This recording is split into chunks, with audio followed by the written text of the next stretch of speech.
Now, it's time for the Anchormen Podcast with Matt Gaetz and Dan Ball. Welcome to the Anchorman Show. I'm Matt Gaetz alongside my good friend Dan Ball. We both host programs here on One American News. You can catch Real America at 8 o'clock Eastern, 5 o'clock Pacific, and the Matt Gaetz Show at 9 o'clock Eastern, 6 Pacific. A nice little chaser to Real America. And this is a program where we just invite the country into our friendship. So how's your week been, Dan? It's been busy. You know that the wife and I bought a new house here in Southern California, so it's been busy working, covering all the amazing things that the Trump administration's doing, then going home, unboxing, unpacking, cleaning things. It's about a 50-year-old, 40-some-year-old house. So, and the folks that built it and lived in it for those 46 years didn't update much or change much. So we have a lot to do. But you're doing the same thing everybody's doing in the Trump White House. They're all like Cleaning showing up, unpacking, doing a little update here and there. And so there's two ways to move. One way is you just go all at it. You get everything there. You unpack everything all at once. And then like after 2 days, everything is perfect. I am the other kind of move where you just get everything in the house. And then you know when you unpack stuff? When you need it. Well, I would love to have said that my wife and I could have done that. We're doing a little of both. We tried to move everything within about a 2-day period. That didn't work. For folks that live in an area that has moisture, you heard of those things called termites? Yeah. So we had to wait until it's the state bird in Florida, the termite. I thought it was the mosquito down there. Yeah, they share it. They're horrible. Have you enjoyed no mosquitoes out here in SoCal? It's so when weird. you go back and forth? It's weird, isn't it? Yeah. It's nice not to have bugs and critters. You don't even have snakes here, do you? Oh, yes, we do. Rattlesnakes, Matt, they'll kill you. We know it. We have every poisonous snake in Florida. It's true. And lizards and crocodiles and alligators and every damn thing. Anyway, so I don't know what we talking So you're about. unpacking your stuff. So we're unpacking the stuff. And we knew ahead of time we had to tent the home. This happened just about the time those Santa Anas whipped up the fires up in L.A. Oh, that's amazing. So what you built was a giant kite. Well, so those winds tore up L.A. with the fires. A week later, they moved down here to San Diego. The day they put the tent on, it literally, 85-mile-an-hour winds, ripped it, blew it. It was smacking the house, damaging tile and stuff. And so they're like, we got to wait a week for the winds, then we'll re-tent. So that backed us moving in another week. That was during the inauguration. We were in D.C. We get back, and now here we are trying to find everything. Did you do the big purge that comes with that? Like whenever I've moved, the best part is that purge where you start to see all of your stuff like in a dumpster or on the way out. It's like, how do we live with all that There's crap? a cleansing. How do you live with all your crap? Well, in my We have case, too much crap. In my case, it's mostly my wife throwing out the clothes that she never wants to see me in again. Like somehow I don't have a single pair of cargo shorts that survive a move. There's something hyper non-resilient about that. Bigger point of what you just said was, why do you still have cargo shorts, Matt? Dude, cargo shorts are amazing. You're anti-cargo short? Bro, I haven't had cargo shorts for like 15, 20. They are so versatile. But you You can put anything in them. They're not flattering. I don't like cargo shorts. Oh man. I don't do cargo shorts. You are I don't do cargo pants anymore. My wife wears cargo pants because now they're hip and cool, these big baggy ones, and then they tie the waist with a string. My daughter does it too. Have you seen this? They don't use a belt. They get oversized cargo pants and they tie a string around their waist. Is it some sort of You haven't pirate seen this? motif? Okay, producers, find it, get a shot up. They do. I don't know. It's a thing now. That is so The weird. hip kids do it. I'm 50. I don't do hip stuff. But You I've know seen it. because I married a younger woman and I have a 17-year-old at home. Ah, you got it. You got it from every angle. So you're obviously going to be hosting a big Super Bowl party since you've got the new crib, right? You know, why does everybody keep blowing me up for that? Are you looking for a party? I get invited to very few of them these days, but I will tell you that... Is that because you came to work here? I or don't what? know. No, I think that the Super Bowl is like the closest thing we have to a national religion, actually. Everybody kind of stops and has this cultural moment together. So are you a big like Super Bowl guy? Do you do the like making of the apps and everybody wears their team uniforms, or do you just kind of let the moment go by? I put it up on all the TVs, make a bunch of great food, have a bunch of booze, and then people come in. Some are going to want to watch. Some are going to want to BS. The ladies probably, I'm going to get in trouble for this one, might just want to see the commercials and not even watch the game? No, the year that Adam Levine did the shirtless halftime performance, well, that was for the ladies. That was the NFL looking to expand to their female audience, I'm guessing. Okay. But my wife is all about the appetizer scene. She's got to have just the right casserole dish. She's got to have the bean dip, the nachos. Does she like the smoky little weenies in the sauce? Oh, we're still talking about the Super Bowl? Was that a bad segue? I think Scott Wiener. I think she actually likes the bigger brats. I think that the brats and like the beer cheese is probably the way she goes. And it's not even a metaphor. And I was going to say something my wife likes. We have to keep this at least at a PG-13 level to be able to distribute. Put us down. All right, so you don't know what I'm going to do? I'm going to use the smoker. I saw something on IG the other day. Yeah, I'm going to use the smoker and take the brisket or whatever with the cheese. You mix up the dip ahead of time. Throw it in the Traeger for 2-3 hours. Smoke your queso brisket dip. Why do you want cheese to taste smoky? Taste better? Does? Have you I don't know, man. Smoked cheese? I mean, I've like accidentally maybe dropped like a cigarette ash in the cheese, and that's not so good. So I can't imagine why you would want to actually go smoke. I'm quite animated about this subject. I think smoking cheese is a way to ruin it. I want the rawest cheese you can get. I want the creamy, unpasteurized, the stinky old stuff. Yeah. I love that smoke too. it gets a hard I'm a wino, consistency. so that's the pairing, cheese and wine. But on Super Bowl, you can't have wine with the Super Bowl. Yeah, you're not breaking out exactly. You're not French. You're not breaking out some aged Gruyere, right? No. Right, or some aged blue cheese, and then having it with a nice Cabernet Sauvignon or a Sauv Blanc. No, you're drinking beers, you're doing shots, and you have messy cheese dip. Do you and gamble? Little smoky wieners. Do you bet on the Super Bowl? Not even like the game, but stuff like the. Are we allowed to say that on this show? Can we talk about gambling? Well, like just with your buddy, not like, but I mean, like, would you bet $10 on the coin flip or which team scores a touchdown first? Sure, I'll throw a little stuff in every now and then. Yeah, not a lot. Yeah, my microphone dropping here. I feel like I messed something up. I'm gonna move this up. I think back to like the iconic halftime shows. There was the nip slip. Oh yes, that was a big one. By the way, who's doing this year's? I totally zoned out. I think we get Beyonce this year. Who's the big name? Beyonce this year. I think. Does anybody know? Producers? And it's Kendrick Lamar is performing? Are you positive about that? I don't trust anyone with two first names. Kendrick Lamar. Can we talk about Beyonce though? Because I'm a huge country fan. You and I have some good friends that are in the country music industry. Yes.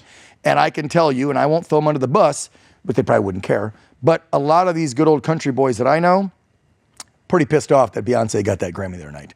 I'm sorry, but you come on the scene and you make some poppy, rocky sounding something that has a little bit of country twang, and then you're winning the Grammys over experienced, actual country artists who make good country music. I don't care what anybody says about me. Say whatever you want. Call me the R word. He's racist. No. Coffey Anderson is a good friend of mine. That's a black country artist. I love his music. He's been singing country for years. He deserves an award. Beyonce, sorry, you don't deserve shit, my opinion. Even in those like Daisy Dukes she wears? No, I don't want to see Beyonce in Daisy Dukes. I don't care. Damn. And the music didn't sound country to me. Does her music sound country but like, to you? Wouldn't you agree that that's a critique that's been leveled against different innovations in country music? I'm just going to be a contrarian here for the sake of it, right? No, you had the George Jones, like electric guitar stuff.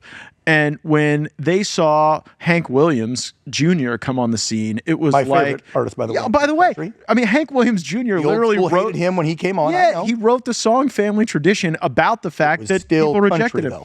Yeah, but they didn't think so. The old timers, like the Gene Autry's and the Marty Robbins. Old timer now? No, but it shows that country has been on this trajectory basically to pop for quite some time. You had after Bocephus, aggrieved everyone with his presentation of country music. Then like the Tim McGraw, Garth Brooks guys got criticized for it. Too poppy and our buddy rocky. John Rich, they said that "Save a Horse, Ride a Cowboy," one of the great country songs. He's one of the guys I'm mentioning. Was too rap. Beyonce probably should have won that award. So what replaces Beyonce? Some like AI robot that sings us country songs that we want to hear? I just think when you listen to the current country artists, I'm not talking about the old school ones, and they even say that the industry is trying to shape and reform and remold what country music is and stands for. I think that the artists that are current right now And the fans don't want that. And you say, well, but the Grammys prove, no, the Grammys didn't prove otherwise, because is that a fan-based voting system? Did you and I get to say, I think Beyonce's Entertainer of the Year, I think Beyonce the best country album out there? No, the fans didn't vote. And let's be real. I know you saw the article that her very wealthy hubs and her were paying a lot of the radio stations to pump that music out there even more. So, don't hate the player. Don't hate the player, Dan. I'm just saying, was that a bought and paid for Grammy, or was it earned honestly because the fans loved the music? Well, I don't think so. If there was a vote, sound off on X. We would have voted differently on the Daisy Dukes for sure. So, you're doing the cheese. Is guac one of your go-tos for the Super Bowl? It's one of my. I make a mean guac. You know, it's a healthy fat. We should be eating more avocado. So true. I do. I do the guac as long as I've got sour cream and salsa. I'm a condiments guy. I like sloppy, messy, everything. If you're doing nachos, pile all three on that. I'm going to wear a poncho to Dan Ball's Super Bowl party, so I'm ready for all the dips. It gets sloppy. I'm a messy eater. The trade policies now with Mexico actually threaten the avocado game, and I am worried about the white woman revolt if the price of avocados goes up. Oh my God! Like they've had to endure the egg price go. We've all had to endure the egg price going up, but I don't know that white women in this country can withstand an avocado shortage. You think they'll turn on Trump if he keeps this tariff? I told him that. Avocados go to $10 a piece. I was like, Mr. President, the blood will be running in the streets if there is not an avocado toast brunch available. But wait a second, you're from Florida. Yeah. Okay. Doesn't Florida, and I know California where I've lived for years, don't we have a large avocado industry? Because just north of San Diego in the Fallbrook, Temecula area, there are dozens and dozens of avocado ranches. Mm-hmm. Why are we buying everything from Mexico anyway? Mexico dumps cheap avocados into U.S. markets, and they have really overtaken American avocados as a consequence of NAFTA. And they get benefited from USMCA on that as well. And you're right. I mean, California probably produces legitimately like the best consumer fresh fruit product. Florida, we've got the larger avocados, and they don't that's not what retail wants. Retail actually wants you to buy the smaller avocado because then you're getting the bigger seed and less meat, and so you'll buy more of them, and they charge by the weight. And so it's smart. I know too much about avocados. My wife used to be in the avocado business. And which is why you think white women will revolt if avocados go up. She's one of them. Your wife's told you. She will be leading the insurrection, the avocado insurrection. Ginger Lucky Gaetz will be at the front of. Okay, so wait a minute. Let's go back to this, because everything in Mexico is controlled by the cartel. Totally. Let's be real.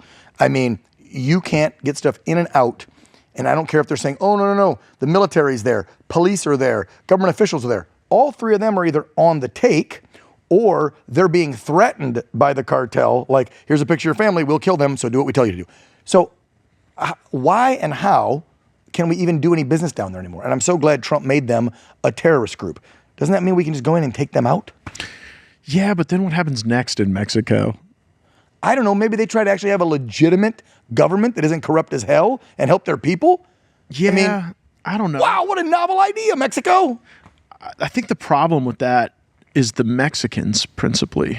I don't know that they're in a position to have an honest government that isn't completely captive by the narcos. And it's sad because the people there deserve better than they're getting. But like Nieto, when he was president, took $100 million bribe from Sinaloa.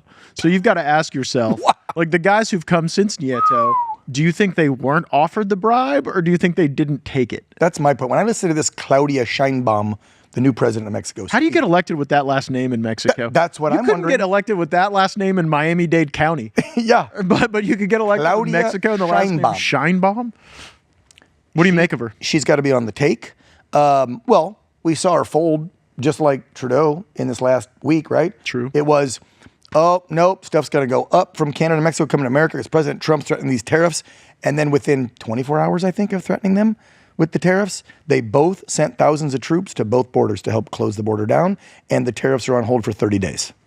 Hey, makes you wonder what we're going to get in the next 30. I love the fact that Trump is like titrating out the threats so that he can get these banked deliverables that will actually save the lives of Americans. But I hear that she is more of a puppet of AMLO, who was the president before, and that he's really kind of the socialist godfather of that political scene, very anti-American. And at the end of the day, they know where their bread's buttered. And it is the most sophisticated cartel system in the world. And it still operates largely out of U.S. prisons. That's a crazy thing that we've allowed for too long. The communications in U.S. prisons, particularly in Southern California, allow the Mexican mafia to call shots for MS-13 to the extent that MS-13 is an ongoing concern. And it's pretty messed up. Like, we could stop all communication out of U.S. prisons, but it means you got to shut down some of the cell service, and there'll be some NIMBYs who'd be mad about it. So do you think that's one of the reasons, now that you're saying this out loud and I'm thinking about this, is this one of the reasons that Trump was smart in saying we're going to expand the capacity at Gitmo, not only for the worst of the 15 million that JoJo let in over the last 4 years, but then we can extricate some of these real bad hombres in our prison system, send them down there where the Marines run it, and we don't need cell service so they can be communicating with their boys on what to do anymore. I think that's exactly right. Lock them up in Gitmo. I think you nailed it. And I think that the Gitmo thing showcases Trump's orientation to what's going on as an actual invasion.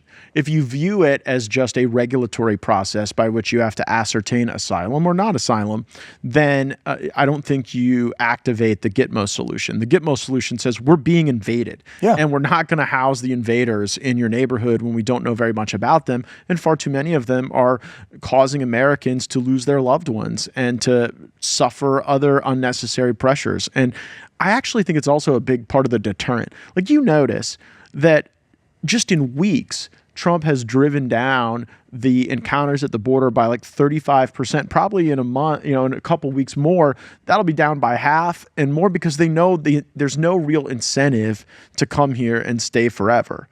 And it used to be the way with catch and release. So if you end catch and release, they get the joke, and they're not going to just keep shuttling buses of people here to turn themselves in and say, let me go, I'm in fear. Yeah. Have you found, going back and forth now between the states, you have to see the massive differences, I'm sure. Yeah. You say, yeah. More than the mosquitoes. Well, yeah. There's other bloodsuckers here in California I'm more worried about. Point. Florida versus California, Matt. Let's have a discussion on the massive differences. Whether it's food, the people, crime, government. I mean, we travel down a lot. My wife and I too. You know that. We've seen you guys down there. And we always comment, one, on the people. My daughter noticed it even. We were down there getting married in October at Mar-a-Lago, and we were there for almost a week leading up to it. And my 17-year-old looks at my wife and goes, have you noticed the people are a lot nicer when you talk to them? And I'm like, and again, I'm not throwing all Californians on the bus. I've been out here for like 2-3 decades. I love it for some reasons and hate it for others. It's a love-hate relationship. But she's like, they just seem happier. They want to talk to you, even if they're a complete stranger. She's like, Dad, if we're in San Diego or, God forbid, LA, we never go to, or anywhere, it's like people don't want to make eye contact. If you want to ask them a question or talk to them or ask directions, they act put out or they're rude to you. But in Florida, she was like, people are nice. You go into a fast food, you go into a gas station, you go into whatever, and they talk to you. They'll help you. They're kind. And I'm like, well, different people. Freedom does that. What have you noticed? Yeah, I mean, I've lived in Florida my whole life, and there is a certain collegiality to it. And part of that is because most people are from somewhere else. That's a good point. In a lot of ways, Florida has become a reward for people for a life well lived elsewhere. And so if you're a state of refugees, which we really are. That's a good point. Not just refugees from Midwesterners. Yeah. Which my wife and I are. Right. And I still always say Midwesterners are the best. No offense, you Floridians. Midwest are the salt of the earth. We got to deal with all 4 seasons. You got to work your asses off. Sometimes it's very flat and plain, yet I love saying I'm a Buckeye. I'm from Ohio. I never say I'm from California. I'm from Ohio. And you're right, Florida is filled with people who busted their ass somewhere in a harsher state and then moved to retire or for some sunshine And so I didn't think about that. Yeah, we got the climate refugees. We got the tax refugees. We had COVID refugees the last couple of years. COVID refugee. Well, we have we like to say we have political refugees from socialist dictatorships like Cuba and Venezuela and New York and California. Yeah, that's where people are fleeing. But it does cause people to, I guess, forge those friendships a lot quicker and in a meaningful way. But, Florida, we got the better tax policy. Yep. We got the better regulatory policy. We got the better Second Amendment policy. And your governor has better hair. So that's all we got to brag about. Gavin's hair gelled hair. Wow.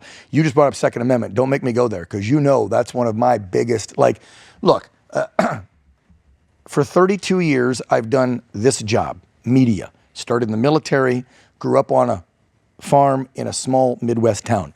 We had guns and we had our free speech, and I watched the local news I thought was telling me the truth. So the top two things those old guys in wigs 250 years ago thought were very important, I hold very dearly. My right for free speech, my right for freedom of the press, what we do, Matt, and my right to carry this damn gun to protect myself, especially now that the previous administration allowed 15 million illegals, of which, what were those numbers again? For a fact, 14,000 murderers, 13,000 rapists or something like that. Yeah. That's just what we know of out of the 15 million.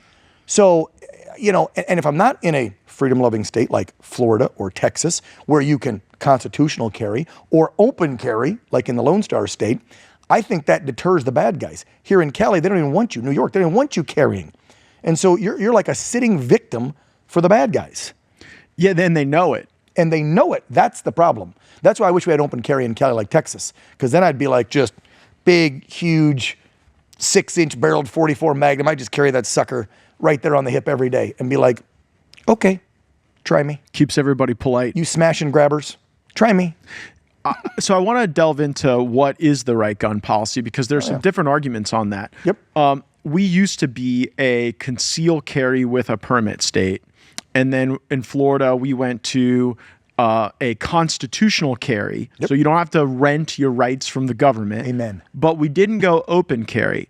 And I think the reason the legislature didn't is because there was a lot of opposition from sheriffs and police chiefs who said, well, if you have open carry and we come on to a situation, then we have multiple threats we have to neutralize when people are carrying openly.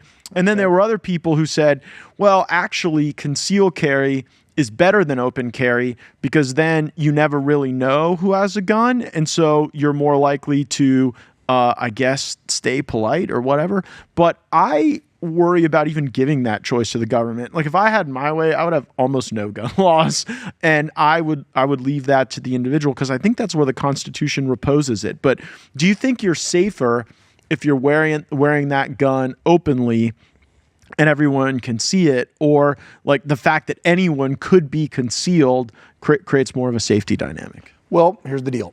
Let's go to, are Americans actually following that law? And are there people carrying a concealed weapon without a permit and just breaking their state law because they feel the Constitution is their law? It's the law of the land. I'm not going to say I know people, but obviously I think we all know people who carry without the proper permit because they feel like Constitution says it. How can some governor or legislature in some state like California tell me, and this is how it works here if you ever try to get one here, I know I've had one for years in Cali, you have to jump through hoops.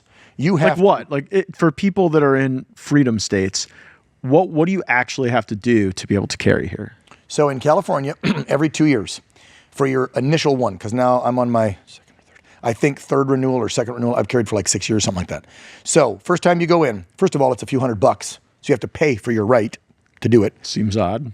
You used to have to take an 8-hour class. I believe now that just got changed to almost a 16-hour class. I don't think I did 16 hours of class in 4 years of college. Okay. They're about to make the shooting requirements even stricter. So you will have to go into the range after you set hours in a classroom on a Saturday, Sunday, which most Americans, do you have 8 to 16 hours laying around these days? No, you're working 2 jobs to pay all the damn bills since Joe Biden was in. Anyway, so you spend hours in class, you spend hundreds of dollars, then you have to go to the range and you have to qualify. Well, I was just told when I requalified last year that good old Sacramento and Newsom are changing the requirements to try and weed out more people to legally carry a concealed gun. They're going to make it 25 yards with your pistol, shooting within a certain circumference of the bullseye. And I believe my trainer told me they're going to make you do it with both hands. I'm a dominant lefty. I can't do it with the right hand. Are you kidding me? That's like telling a guy when he's, well, you know where I'm going with that, guys. Anyway, my point is they're going to make it harder for you to shoot and qualify. They already charge you about $300 some bucks because you have to pay that private class, the instructor, their money. That's a private business. Then you pay the state the filing fee. Each county is where you apply with your county sheriff. Now, some county sheriffs, like in Riverside County, my good buddy Chad Bianco, the sheriff there, he got rid of the 3 recommendation letters. But in San Diego County, you have to get recommendation letters for a gun. You only had to get 2 recommendation letters for college. Matt, this is what I'm telling you. You have to get 3 for a gun? They want recommendation letters. Who do you letters even get those? I would try to make those as hilarious as possible. I would try to, like, do they have to be upstanding member, or could like you go to your felon friends and can do it? Well, I don't know if they'd like a felon doing it, but you can ask anybody. It could be a boss, a coworker, or whatever. But yeah, they want those 3 letters recommending. But can they come from anyone? They can. Like, I would get like the Menendez brothers and Puffy as my 3 recommendation letters and submit those. You also have to do in some counties, again, because how they issue in California is every county sheriff approves it. They usually have a committee or board that oversees it with the sheriff, and then they'll sign off. Besides the 3 letters, you have to do usually like an impact statement paragraph. Well, I need it because you have to do I a get personal death threats. This is like college. This is ridiculous what California makes us do, Matt. Not to mention, don't forget, this state is the state that makes you wait 10 days to buy any gun. Not just handguns like New York and other states, right? Where the handguns only are the 10-day waiting or cooling off period. In case somebody pissed you off, the government thinks you might go buy a handgun to shoot them. That's asinine. But forget that. 10 days for any gun, Matt. That means if you want a little .22 rifle to go target practice or plug some squirrels on your property or something, you have to wait 10 days. If I want to transfer a gun to Mr. Matt Gaetz that I've had in my family for 40 years, you and I have to go to a gun store, fill out forms, you have to wait 10 days, and you have to pay, I think, a $62 fee to get the gun I'm giving you, if I just want to give it to you. This is how messed up this state is for our Second Amendment right. So, letters, paragraph, weeks of waiting. Oh, I forgot about that part. Some counties are so backed up, there's people waiting 12 to 18 months to get their CCW. Now, let me explain. You can get asylum faster. What if, God forbid, some domestically abused woman is like, I need a handgun. This psycho's been stalking me. I'm going to get killed. No problem. 10 days to buy that gun. But your county sheriff doesn't approve your CCW. You can't carry it. And in 18 months, she gets killed because she can't exercise her right to carry a gun. Yeah, I guess the whole premise behind waiting periods is you're cooling off if there's someone you're about to kill. Cooling off, and they're background checking you and the gun. Because if it's a used gun, they want to make sure it wasn't used in a crime. That's the only part I get, is they want to clear the gun before you take possession. Because let's say, God forbid, I committed a crime with a gun I'm selling you. They want to know before, then you would have that gun and the serial number is attached to you, and it was committed in a crime 5 years ago. So that's one of the things that they say that's why. But to me, all they're doing is creating a California gun registry. Because why do I have to register every single gun? My dad gives me a gun. I got to go register that and tell you I have that gun that was in my family for 50 years? That's I mean, it is ridiculous. I totally understand why the state allowed itself to be forcibly masked and locked down. You see why? You were completely captured. So let's talk about a topic that's been at the center of political debate. Ivermectin and hydroxychloroquine, 2 treatments that became a hot topic during the COVID-19 pandemic. Remember when President Trump advocated for these treatments, stressing the importance of having multiple options in your medical arsenal? Well, here we are, 2025, and getting access to these meds is still a battle. Many doctors are hesitant to prescribe them, and most pharmacies won't even carry them. That's why I'm telling you about All Family Pharmacy. This is a pharmacy in Florida, the place of freedom, and it's working with doctors who will make sure you get it. They prescribe ivermectin, hydroxychloroquine, mebendazole, antibiotics, and more. So there's no need to waste your time searching for a doctor or waiting in long lines. If you want to be ready for anything, All Family Pharmacy has you covered. Ordered in bulk and have it shipped right to your door. Stock up now, protect your family, and visit the new website, allfamilypharmacy.com/Matt. Use code MATT10 for 10% off. Get your order and make sure that you are prepared with all the medications you need. Yeah, big thanks to All Family for helping us keep the lights on the Anchormen podcast. Dang right. And by the way, that's awesome because you and I said this on last week's episode. I took all those things when I got COVID 2-3 times over the last 4 or 5 years, and it worked every time. Never took the jab. Don't want that mRNA in me. that stuff works. I had a hard time getting hydroxychloroquine. I wanted it. I had a doctor willing to prescribe it, but just getting it was crazy. And it shows us like the need to be personally resilient, politically resilient. I mean, we saw our boy RFK Jr. get through that Senate committee, and that was a big story of the week. I think that they hit him harder than anybody so far. Cash, Tulsi, maybe all not of them. anybody. They hate. Well, whoops! I forgot I was sitting next to Matt Gaetz. Present company excluded. But I would the say guy that didn't get confirmed that should have. But we love Pam too. We do. It's going to be a She's great AG. terrific. But you're right. Okay, you aside, Matt, the ones that are still in the hot seat.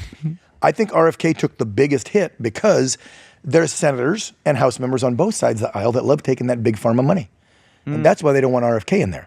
Because come on, he's going to clean some stuff up, and it's not going to be good for big pharma. And we know, and you know, that's one of the biggest contributors to political campaigns. Forget the old days when I was a kid and they'd say, oh, the big three in Detroit are the powerhouse. They drive everything in the country. No. It ain't the car manufacturing industry anymore. It's big pharma and medical. Yeah. Why would they hit him so hard? They don't want him in. He's going to clean up the vaccines. He wants to clean up our food, clean up our water. A lot of people make billions of dollars on that crap. Big tech is the other one. You know, right. That's who really didn't want me true. in there. They had descended their lobbyists on senators to get them to oppose me because I think these technology platforms are making their terms of service more important to the values that undergird free speech than even the Constitution itself. Great point. And that is not the society we want to live in. And they have a tremendous amount of power. And you see these tech bros now cozying up to Trump. Yeah, look at Zuckerberg, as I call him. So you're not buying the Zuck transition. You're not buying the new curly hair, the Gen Z clothing. No, I saw that. I was making fun of it the other day. You're not in on it. Well, no. Are you buying it? I buy it as a rental. I actually think in the next 4 years, these guys don't want to get zapped with a whole lot of Trump's attention for targeting conservatives. At the same time, if this thing were to swing back, they'd abandon us faster than you could possibly imagine. Yeah. And so empowering them in the short term, I think probably inures to our long-term detriment. Yeah. I mean, look, you got to go along to get along, right? And I think that's what they're doing. They know now MAGA's in charge. They saw not just Trump, what he's doing, they saw us speak, right? Mm-hmm. Trump had, 10 million more votes than Kamala did? So I think if you're a tech giant, you realize the country, as I've said it for years, and I hope to God it stays this way, at least till me and my kids are dead and gone, is this country is center-right. It's always going to be center-right, I pray. And I think that they saw that in the election and the numbers and their subscribers, and I think that they're going to play nice in the sandbox, like you said, for 4 years. We'll see if in 4 years it's J.D. Vance as president with maybe a Don Jr. or Matt Gaetz as VP on the ticket, and we continue then 8 more years of it, and so on and so forth, then maybe they will eventually stay that way. But I agree with you. It's probably a rental agreement for 4 years. We'll play nice. We'll do what Trump and people say for now. But if the pendulum swings and they start getting emails again, like we know Facebook and Meta did, saying, lie about that COVID stuff, cover that up, censor people, they'll go right back to it. I mean, come on. Remember how crazy it got where people at Google were telling Sundar Pichai to not allow cops to have Gmail accounts?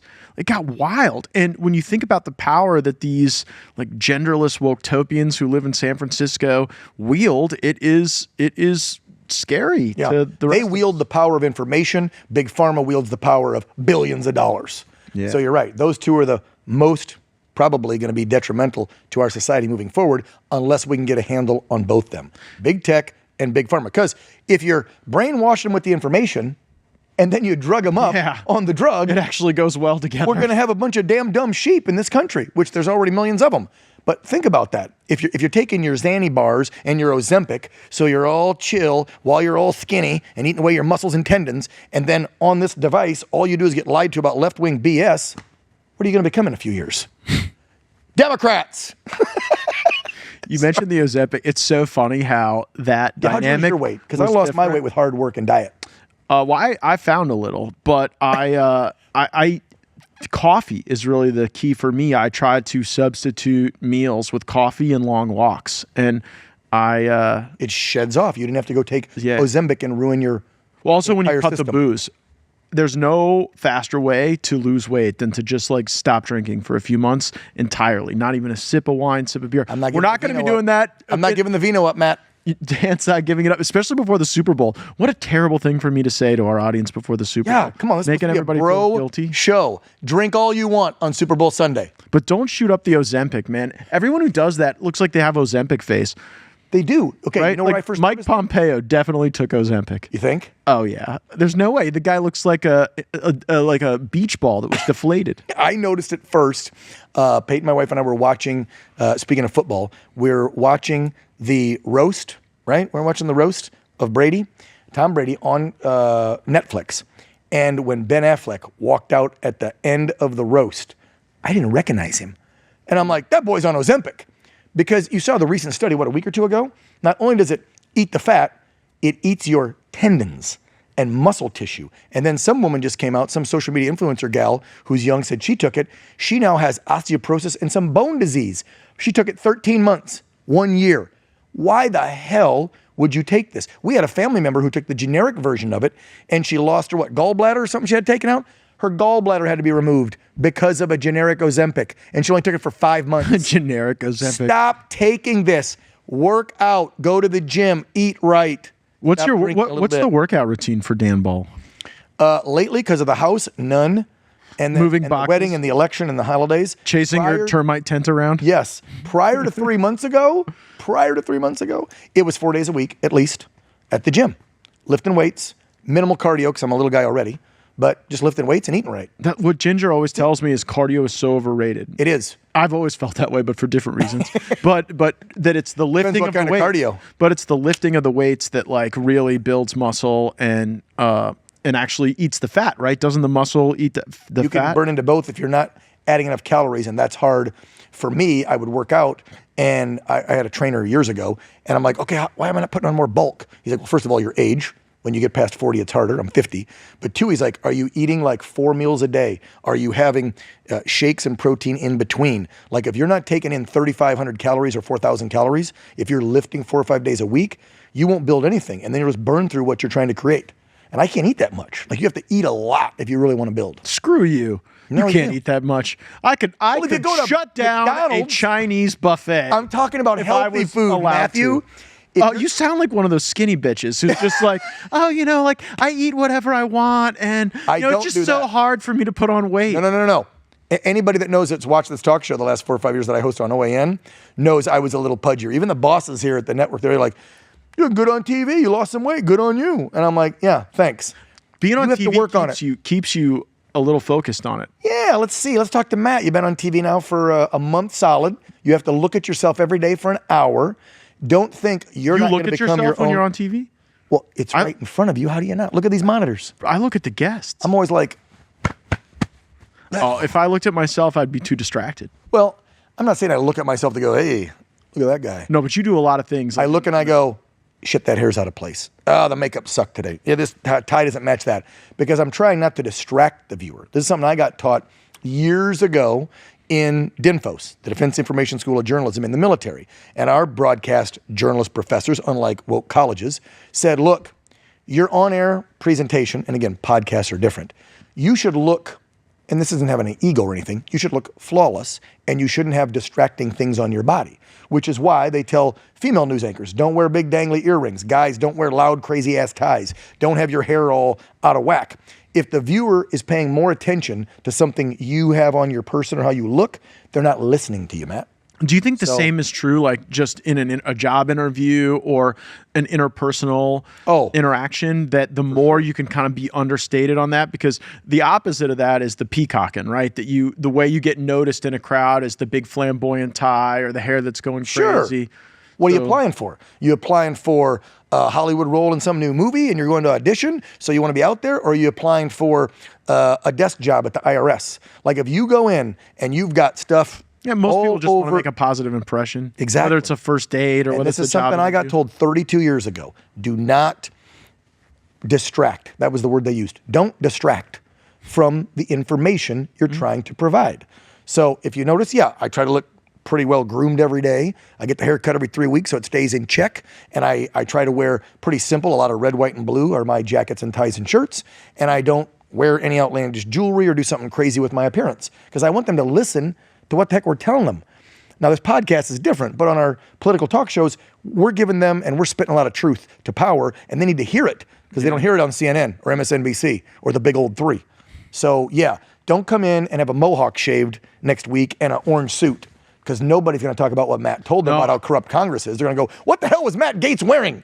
I could never have a mohawk or a shaved head because I have a hideous actual head. It's like if you felt my head, it would be like Braille up there. I'll take your word for it. Yeah, but God gave me terrific hair for this purpose. Like some people, God gave a beautiful dome piece, but no hair. I got the hair, but it's rough. There's another. So you're saying Gavin has a weird head then? Because he's got some good hair. He might. So underneath that, he's got a uneven, bumpy dome is what you're saying. Possibly. I'm not going to check. He might. We could ask one of his many mistresses. They might know. But anyway. All right. We'll have to cut that out. We're not cutting on Gavin Newsom. I get to trash talk him all the time. Are you kidding me? I've had to suffer under his rule in this not so golden state. The mistresses thing isn't even... it's out there, bro. Yeah, he admitted to it. When he ran several years ago, was it for Gov or San Francisco mayor or whatever it was, him and his best friend's wife, who his best friend was running his campaign, were doing the hibbity-dibbity. So yeah, I can say it all I want. It's real journalists actually covered it years ago. Now, of course, they cover for him. Speaking of saying what you want, so I want to talk about profanity without using any, Man, and here's why, because it's really interesting to me that in this job we have, we do an hour every night each, 2 hours between the two of us, and we have to be so precise on that. But the way real people talk is actually a lot different, right?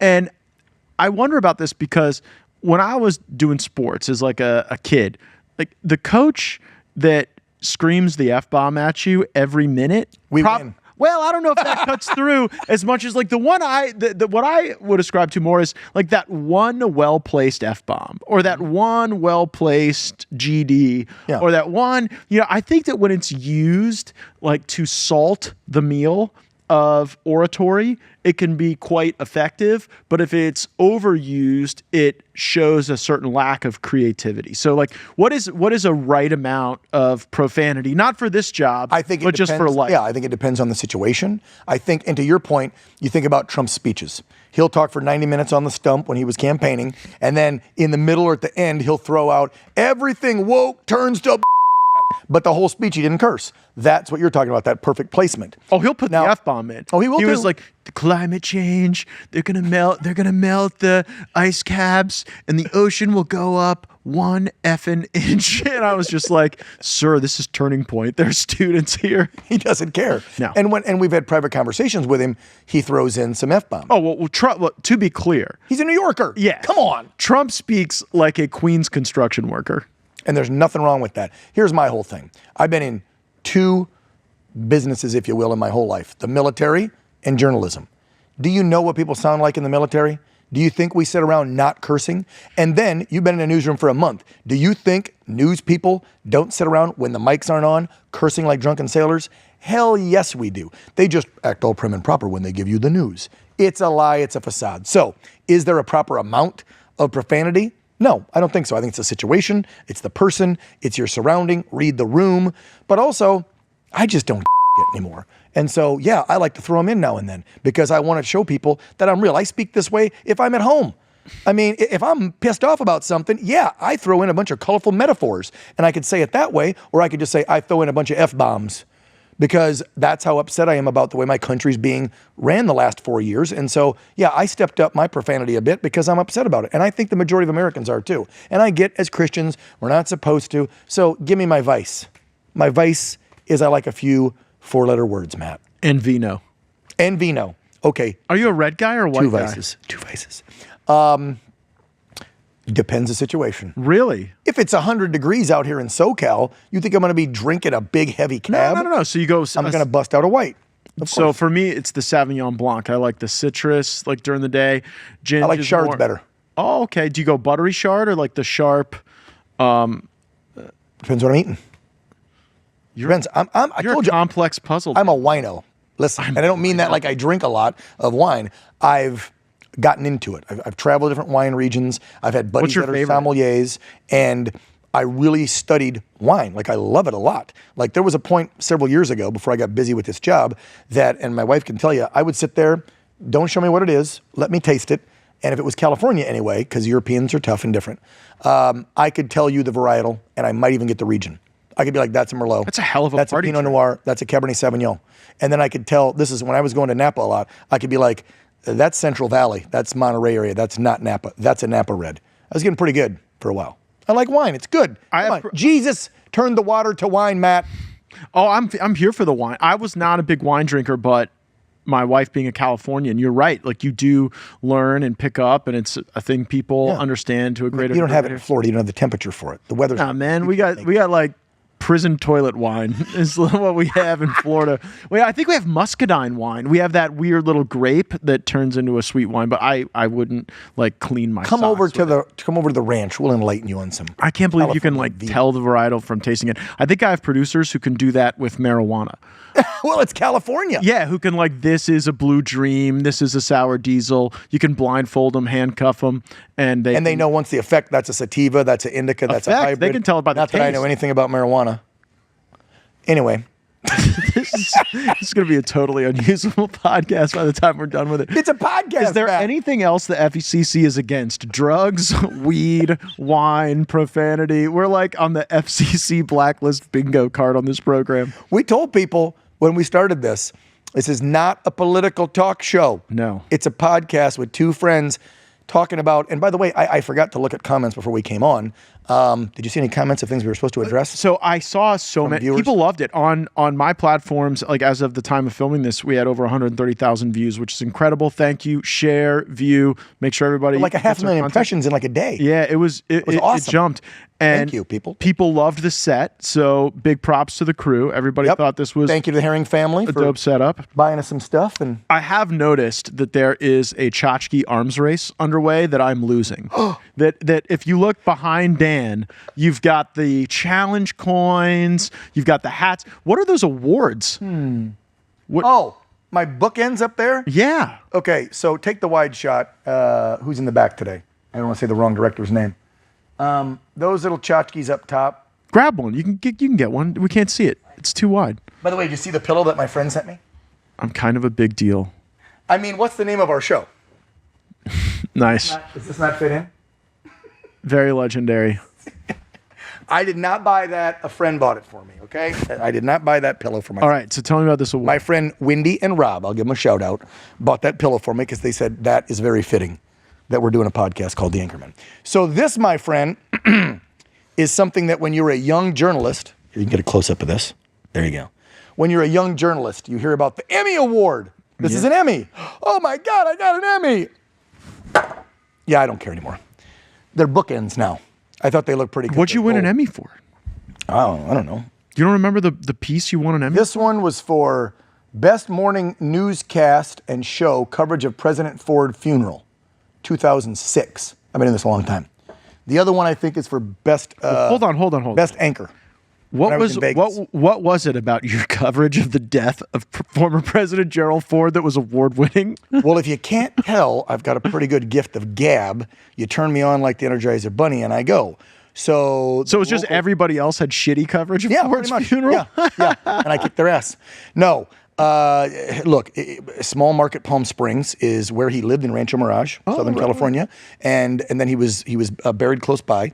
Had a funeral at a beautiful big church, and I was a morning show anchor. They pulled me from the set, sent me out to the church that morning, and they had set up flatbed semi-trucks for all the press. Because obviously, anytime there's a presidential funeral, it's a big deal in this country. Yeah. And so they were lined, it was a sea of journalists standing on semi-trucks. All hoping to win that Emmy. No. I'm sure. My station thought it'd be smart to put me out there like 4:35 in the morning and didn't start till noon. And so by the time that sounds like a microaggression. done, by the time we got done and the motorcade was leaving with the president's body and we were signing off, I think I'd gone live for somewhere between 7.5, 8.5 hours. Nonstop. And so, I mean, I won one. Woohoo! that's amazing. Yeah, whatever. Point is, they used to mean something to me where I thought it was a big deal until I found out how corrupt journalism is these days. And that happened several years ago when I ran for Congress, as I told you in the last episode, and now working at OAN, meeting people like you and finding out how corrupt the industry that I loved for 3 decades really is. And now I sit and I look at them and I go, man, I used to think it was a big deal to win an Emmy. Like my peers think I'm a really good journalist. But then I see 99% of them, whether they're local media or national, are lying to the American people. And so now I joke about these and go, yeah, I won some Emmys, but do I really care anymore? No. I would rather win the approval of our viewers, Matt, that say, you've won more than one Emmy. Now I got 5 nominations, 2 wins. Over 32 years. That's not a lot. Oh, by the way, I won an Emmy. It's a rigged system. I would wear that thing around my neck like a medallion. I would get the other one mounted to the hood of my car if I could. No, seriously. They're not that big a deal to me anymore because, one, you have to apply to win one. So you have to submit. So you take your material every year as a reporter in the industry. You can do it as a talk show host now. And you submit to, what is it called? Natus? Natus. I'm going to submit, but for all the weird categories, like best coverage of like a revolt by indigenous people. Like I'm gonna go for all categories. The DEI categories. There are weird categories. So you can apply for best talk show, best newscast, best anchor, best special report, best live report, best one-time program. So if you and I did a one-time special, whatever, let's say you and I would have done Inauguration Day. We could turn in Inauguration Day coverage and say that's a one-time event. Right, every 4 years, but a one-time event. So there's all I need is my Gerald Ford. I need like Bill Clinton to kick the bucket. You want to put one over on some yours? Former president where I can be out there. I can give you one for your bookshelf, and then we'll get mine over there. Well, it doesn't count if I didn't earn it. But you have to apply. Then and you have to pay. See, here's the key. Another key. I didn't think of when I was a young journalist. You have to apply. You have to pay a fee. Then you wait for the board of your peers to vote. It's all anonymous, allegedly. And then whoever gets the most votes, you win an Emmy. You win an Emmy. So it's like a campaign. Well, that's a great point. Somebody told me that because if you know your local board of governors who's voting for you because the country's broken up into sections, right? Depending on where you broadcast from. If you know the board of governors and you suck up enough and they like you, you might get a little, if they hate you, you'll probably never, like since I started here, I've never submitted. I actually haven't submitted anything for an Emmy since 2000, I left Vegas, 2013. I haven't submitted for an Emmy in 12 years. Hence my 5 nominations were at the beginning and middle of my career when I was submitting. As my eyes got brighter to the fact that journalists lie to the American people and that this thing is kind of a paid for trophy, I went, I'm not going to apply for those. Yeah, you've really crushed my hopes. The last time I had colleagues vote with me on anything, I removed the Speaker of the House. See, now you. But thank you all so much for joining us for this second episode. Why do you need a freaking award? You got rid of McCarthy. That's in itself, that's better than an Emmy. It's actually his scalp that I have instead of that. But appreciate you being here with us. Our second episode, we will be publishing every Friday. And make sure you're subscribed with notifications turned on however you get this podcast. Leave us a 5-star rating, a review. Let us know how we did and anything you'd like to have us talk about. Thanks for joining me, my friend. Awesome. We'll see you next week. Thank you, Matt. Want to see more great videos like this? Click on the link below to subscribe to OAN Live and watch Dan Ball's Real America and The Matt Gaetz Show on Dish Channel 212. Tune in, subscribe, and watch today.